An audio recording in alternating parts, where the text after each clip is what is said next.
اعوذ باللہ من الشیطان الرجیم بسم اللہ الرحمن الرحیم السلام علیکم ورحمۃ اللہ وبرکاتہ۔ آج کا سوال ہے کہ تیمم کیا ہے اور تیمم کیوں کیا جاتا ہے؟ پانی کی عدم دستیابی یا استعمال نہ کر سکنے کی صورت میں شریعت اسلامیہ نے مٹی کو پانی کے قائم مقام قرار دیا ہے، لہٰذا پانی کا استعمال نقصان دہ ہو تو تیمم کیا جا سکتا ہے، پانی کا ملنا مشکل ہو تو بھی تیمم کیا جا سکتا ہے۔ پاک مٹی سے اسی طرح طہارت حاصل کی جا سکتی ہے جس طرح پانی سے طہارت حاصل کی جاتی ہے، اور اسے تیمم کہا جاتا ہے۔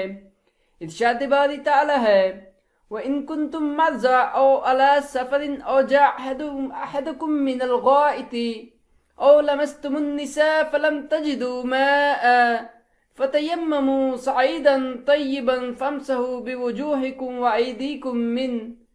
اور اگر تم مریض ہو یا سفر میں ہو، یا تم میں سے کوئی قضائے حاجت سے لوٹے یا بیوی سے مباشرت کرے اور پانی نہ ماؤ تو پاک مٹی سے تیمم کر لو، بس اس سے اپنے چہروں اور ہاتھوں پر مسح کر لو۔ اس آیت میں چند احکام بیان ہوئے ہیں۔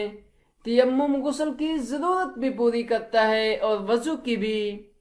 پانی کا استعمال نقصان دہ ہو تو تیمم کیا جا سکتا ہے، پانی کا ملنا مشکل ہو تو تیمم کیا جا سکتا ہے۔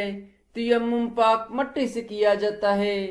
تیمم کرنے کا طریقہ، پانی نہ ملنے کی کئی صورتیں ہیں، مثلاً آدمی جس جگہ ہے وہاں پانی موجود نہیں یا اسے حاصل کرنا مشکل ہے، یا پانی وضو سے کم ہے، یا پانی محض پینے کے لیے ہے، اس سے وضو کرے تو پینے کے لیے نہیں بچے گا، تو ایسی صورت میں پاک مٹی سے تیمم کیا جائے گا۔ جزاک اللہ۔